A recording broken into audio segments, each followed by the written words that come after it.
सब्बे धम्मा अनत्ताति यद्दा पर्याय पश्यति अथ निब्बिदन्ति दुखे ए समग्गो विशुद्धिया।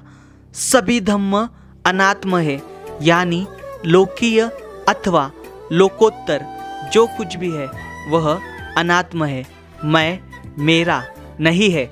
इस सच्चाई को जो कोई विपश्यना प्रज्ञा से देख जान लेता है तब उसको सभी दुखों से निर्वेद प्राप्त होता है, अर्थात दुख के क्षेत्र के प्रति भक्तो भाव टूट जाता है। ऐसा यह विशुद्धि यानी विमुक्ति का मार्ग है।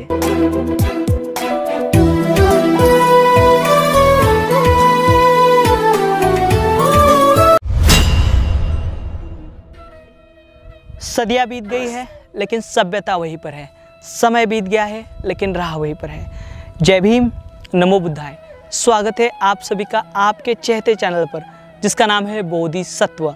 इस बोधिसत्व यूट्यूब चैनल द्वारा आपको प्रियदर्शी चक्रवर्ती सम्राट अशोक इनके द्वारा निर्माण किए गए प्राचीन बौद्ध स्तूप हो या फिर स्मारक हो या फिर गुफाएं हो, जिनका निर्माण कार्य सम्राट अशोक इनके बाद में भी हजारों वर्ष तक हुआ है, ऐसे अनदेखे वीरान प्राचीन बौद्ध स्थल यह जो बोधिसत्व यूट्यूब चैनल है यह आपको दिखा रहा है। हम जानकारी ले रहे हैं आंध्र प्रदेश राज्य की यानी दक्षिण भारत की। दक्षिण भारत में प्राचीन काल में 2000 वर्ष पूर्व या फिर उससे भी पहले बौद्ध धर्म किस प्रकार से हावी था यह हम आपको दिखाने की कोशिश कर रहे हैं, क्योंकि आंध्र प्रदेश इस राज्य में या फिर पूरे दक्षिण में तथागत भगवान बुद्ध के जो शरीर धातु है या फिर उनकी अस्थियां जो है सबसे ज़्यादा भेजी गई थी, या फिर आज जितने भी बौद्ध स्थल पाए गए हैं उनमें आंध्र प्रदेश राज्य में सबसे अधिक जो तथागत भगवान बुद्ध की अस्थियां पाई गई है ऐसे स्थल हमें दिखाई देते हैं। लगभग 20 से भी अधिक जो ऐसे प्राचीन बौद्ध स्थल है आंध्र प्रदेश राज्य के, जहाँ पर से तथागत भगवान बुद्ध के यह जो पवित्र शारीरिक धातु है यह पाए गए हैं। उसी में से आज का यह जो स्थल है यह बहुत ही महत्वपूर्ण है। इससे पहले का भी स्थल बहुत ही महत्वपूर्ण था, क्योंकि इससे पहले का जो वीडियो था यह गुंटूर जिले के भट्टीप्रोलु नाम का जो गांव है या फिर भट्टीप्रोलु नाम का जो मंडल है, यहाँ पर जो तथागत भगवान बुद्ध का जो महास्तूप है जिसमें जो तथागत भगवान बुद्ध की शारीरिक धातु पाए गए थे उसकी हमने जानकारी दी थी। और यह दूसरा ऐसा स्थल है भट्टीप्रोलु के बाद घंटाशाला जिसका नाम है, जो कि है आंध्र प्रदेश राज्य के कृष्णा जिले के घंटाशाला इस मंडल के घंटाशाला इस गांव में। ये जो घंटाशाला है इस घंटाशाला में भी तथागत भगवान बुद्ध के शरीर धातु पाए गए थे। लेकिन अमूमन ये जो घंटाशाला है इस घंटाशाला का ऐतिहासिक महत्व जो है लोगों को नहीं है। तो यहाँ तक हम देखें, आप ये घंटाशाला तक अमरावती से आ सकते हो, जो कि बहुत ही प्रसिद्ध ऐसा बौद्ध स्थल है जो विश्व प्रसिद्ध है। साथ ही साथ आप विजयवाड़ा से आ सकते हो, साथ ही साथ आप गुंटूर से भी आ सकते हो। लगभग 50 किलोमीटर की दूरी पर यह स्थल है। तो हम यहाँ तक जाने वाले और इस स्थल की जानकारी लेने वाले। आप यहाँ तक आपके निजी वाहन से आ सकते हो और साथ ही साथ शासन प्रशासन की जो बसेस है उसका इस्तेमाल कर यहाँ तक आप पहुँच सकते हो। तो चलिए हम इस स्थल तक जाने की कोशिश करते हैं और इस स्थल की हम जानकारी लेते हैं। चलिए आज का वीडियो हम शुरू करते हैं।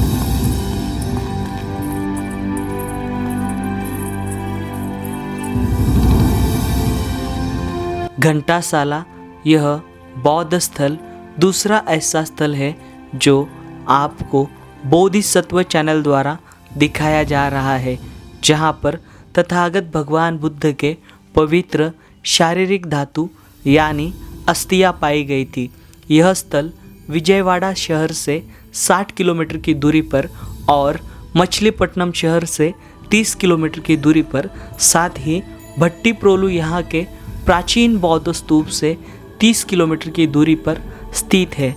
कहा जाता है कि इस स्थली का नाम बोधिसत्व सिद्धार्थ इनके अश्व यानी कंटकशैला नाम के घोड़े से पड़ा है, जिसका जिक्र भूगोलवेत्ता टॉलमी द्वारा किया गया है। घंटाशाला कभी इंडो रोमन व्यापार का समृद्ध शहर होने के साथ साथ बौद्ध धर्म का एक बहुत बड़ा केंद्र हुआ करता था। घंटाशाला यहाँ पर कई सारे चैत्य एवं स्तूप निर्माण किए गए थे, क्योंकि यहाँ पर स्थित संग्रहालय में घंटाशाला यहाँ मिले अवशेष रखे गए हैं, जिसमें कई सारे स्तूपों के स्तंभ, शिल्प और छत्र रखे गए हैं। यहाँ पर सातवाहनों द्वारा बड़ी मात्रा में स्तूप एवं स्मारक निर्माण किए गए थे।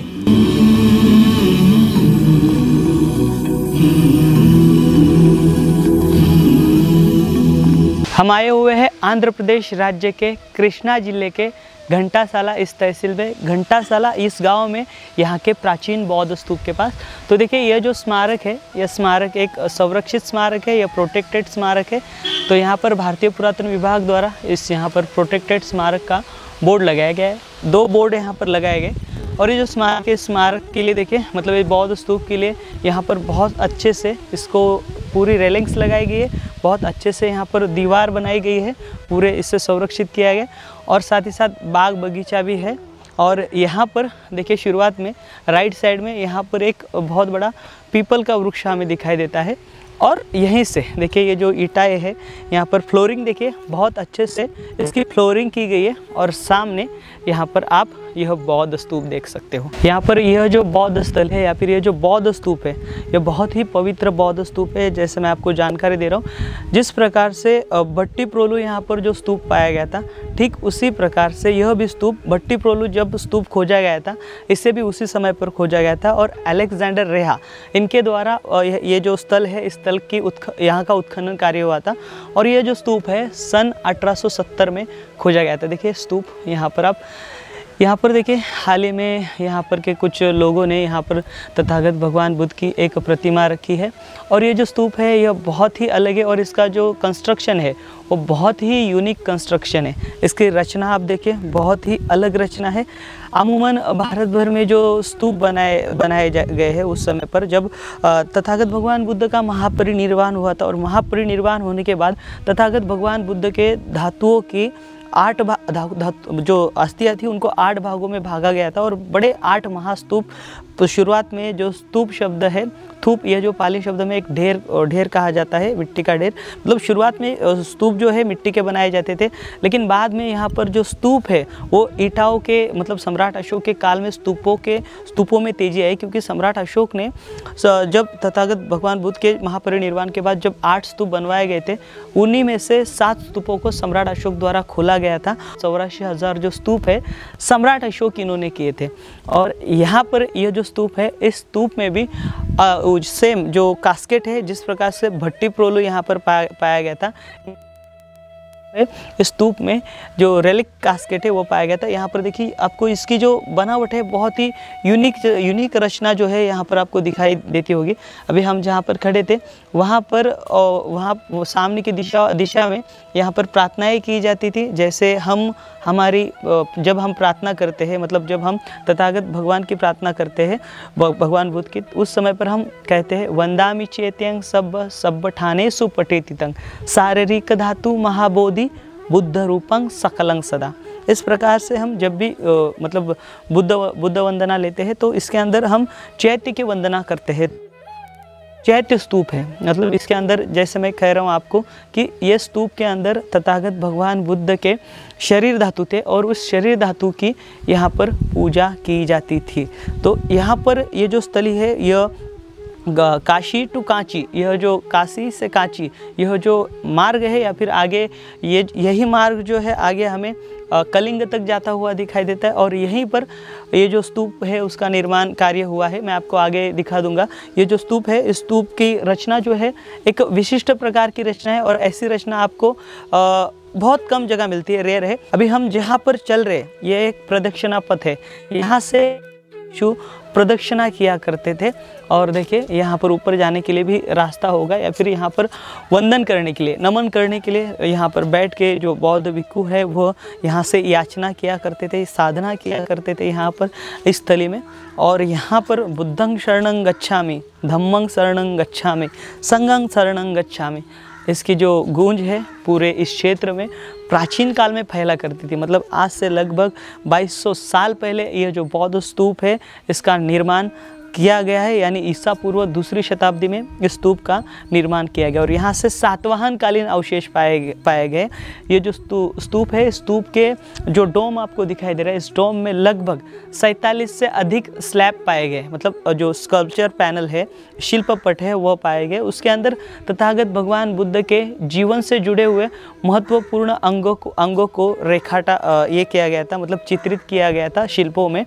मतलब तथागत भगवान बुद्ध का जन्म, महामाया का यहाँ पर लुम्बिनी जाना, सारे जो वो है मतलब कहानी है शिल्पों के माध्यम से हमारे सामने आई। अब भारत में देखोगे अमूमन जो तथागत भगवान बुद्ध से जुड़ा हुआ इतिहास है, इन्हीं स्थलों पर से उसे इतिहास को लिखा गया है। इन स्थलों पर जो अवशेष मिले, जो मतलब जो शिल्प पाए गए, उसी के आधार पर या फिर जो जातक कथाएँ हम पढ़ते हैं या फिर जातक कथाओं का जो वर्णन हमें मिलता है और जातक कथाएँ आज मतलब हम एक पुस्तक के रूप में पढ़ते हैं, वो यहाँ पर असलियत में यहाँ पर ऐसे जो स्तूप है, स्तूपों के पैनल के ऊपर जातक कथाओं के जो शिल्प है उनका निर्माण उस समय पर किया गया था। अभी आप देख रहे हो यहाँ पर ये जो स्तूप है, यहाँ पर 12 जो आप आरे देख रहे हो, ये 12 जो ये है आरे है ऊपर के हिस्से में, वह दिखाई दे रहे। यह स्थल पहली बार सन 1870 और 1871 में सामने आया,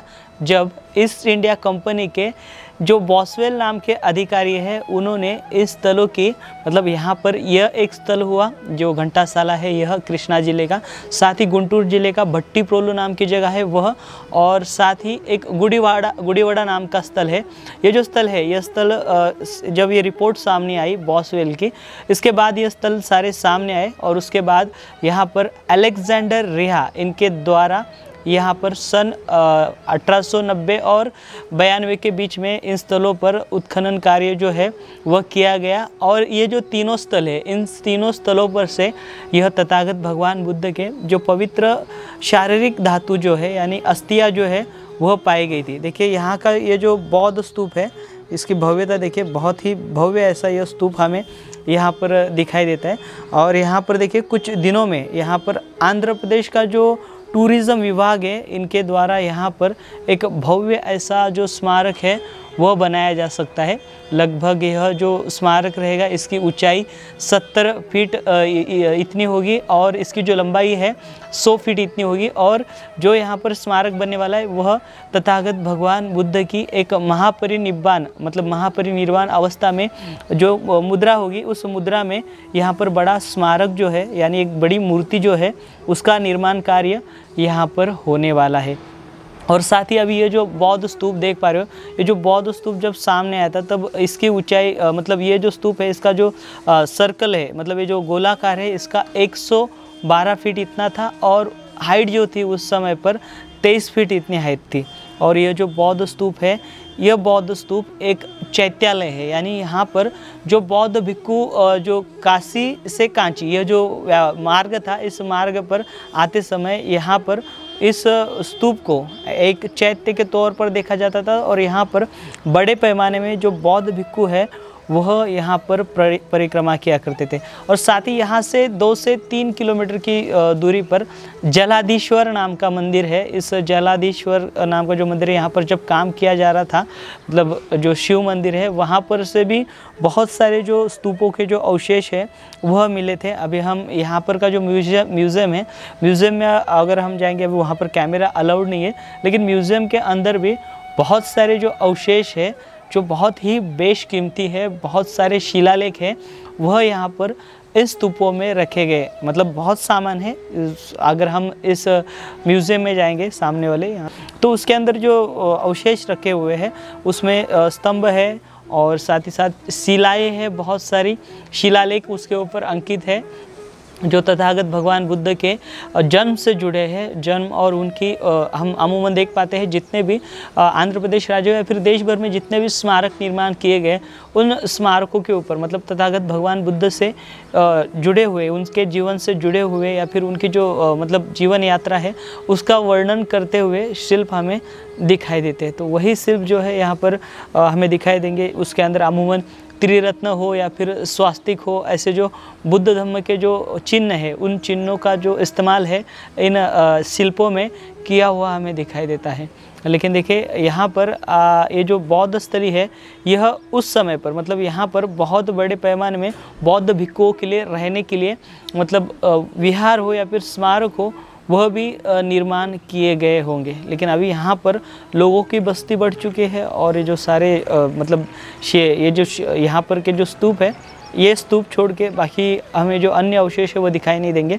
लेकिन यहाँ पर का जो मंदिर है जलाधीश्वर नाम का, वहाँ पर कुछ अवशेष पड़े हुए थे बाहर, लेकिन वह भी शायद से म्यूज़ियम में ले गए होंगे। और यहाँ पर के देखिए ये जो मतलब यहाँ पर के जो अवशेष है सिर्फ यहाँ पर ही नहीं बल्कि लंदन और पेरिस के जो म्यूज़ियम है वहाँ पर भी रखे गए। अगर आप जाओगे वहाँ पर मतलब घंटासाला या ये जो ये स्थल है इसके बारे में खोजोगे तो आपको इन यहाँ से मिले हुए जो अवशेष है लंदन और पेरिस में भी रखे हुए हमें उसकी जानकारी प्राप्त होती है। यहाँ पर देखिए ये जो चैत्या है और ये जो साइज़ है ये बहुत ही, जिस प्रकार से मैं आपको बता रहा हूँ, बहुत ही यूनिक है। और ये सातवाहन कालीन ये सारे डिज़ाइन है और ये अलग प्रकार का जो कॉम्प्लेक्स है यह हमें दिखाई देता है। और इसकी दीवार देखिए बहुत मजबूत है। और यहाँ पर जिन पत्थरों का ये स्मारक जो है यहाँ पर जो शिल्प लगाए गए थे अमूमन जो लाइमस्टोन है उस लाइमस्टोन का जो इस्तेमाल है यहाँ पर बड़े पैमाने में इन स्मारकों पर हुआ है। क्योंकि अगर हम देख पाते हैं अमरावती यहाँ पर जो कुछ भी मतलब शिल्प पाए गए वो सारे के सारे जो है यहाँ पर लाइमस्टोन में बनाए गए थे। तो देखिए इस प्रकार से ये जो स्थली है, जब यहाँ पर अलेक्जेंडर रिहा जो है जब सन 1892 में आए थे तब यहाँ पर उन्होंने पहले देखा कि खंडर है। जब यहाँ पर उत्खनन कार्य किया गया तो यहाँ पर जो कास्केट पाया गया था, जो रेलिक्स जो अस्थिकरंडक जो पवित्र जो शारीरिक धातु है उसका जो करंडक है, यहाँ पर एक बड़ा बक्सा था, मतलब मिट्टी बड़ा बक्सा था। उस बड़े बक्से के अंदर एक छोटा सा मतलब करंडक था, उसके अंदर यहाँ पर तथागत भगवान बुद्ध के जो अस्थियाँ है वह रखी गई थी। तो इस प्रकार से हमने ये जो स्थली है इस स्थली की आपको जानकारी देने की कोशिश की है। जो भी यहाँ पर प्रदेश में जितने भी साइट है इन ज़्यादातर मतलब 20 से भी अधिक ऐसे स्थल है जहाँ पर तथागत भगवान बुद्ध के जो शरीर धातु है, जो अस्थियाँ है वह पाई गई है। तो अभी हम देखिए ये जो चैनल है, चाहे धूप हो, चाहे सर्दी हो, चाहे बारिश हो, हर मौसम में और हर सिचुएशन में आपको ऐसे स्थल दिखाता है जो वीरान है। सच में यहाँ पर लोगों के आने की ज़रूरत है। आज यहाँ पर भारतीय पुरातन विभाग द्वारा इसको प्रोटेक्ट किया गया है और भारतीय पुरातन विभाग द्वारा यहाँ पर कर्मचारी भी हैं। लेकिन ये जो स्थली है यहाँ पर कुछ दिन बाद मतलब हम देख पाते हैं बहुत से जो स्थल है शुरुआत में उसे अच्छे से प्रोटेक्ट किया गया था, उसका संवर्धन किया गया था। लेकिन बाद में लोग ज़्यादा आते नहीं या फिर लोगों को यहाँ पर ध्यान न होने के कारण गार्ड भी भाग जाता है, सब भाग जाते हैं और ये जो स्तूप है ऐसे ही वीरान हमें दिखाई देता है। उसके लिए हमें यहाँ पर संख्या बढ़ानी होगी, या जब तक हम यहाँ पर ज़्यादा पैमाने में आएंगे नहीं तब तक ऐसे स्थलों को शासन प्रशासन जो है सुविधा प्रोवाइड नहीं करेगा, सुविधा नहीं देगा। सुविधा जब तभी देगा जब हम यहाँ पर आएंगे। और इन स्तूपों के प्रति आपके मन में भाव उत्पन्न करने की कोशिश हम इस चैनल के माध्यम से हमेशा करते हैं और करते रहेंगे। तो इस चैनल को आप साथ सहयोग ज़रूर करते रहें। तो मिलेंगे अगले वीडियो के साथ, अगले जानकारी के साथ। तब तक आप अपना ख्याल रखें। जय भीम, नमो बुद्धाय, जय भारत।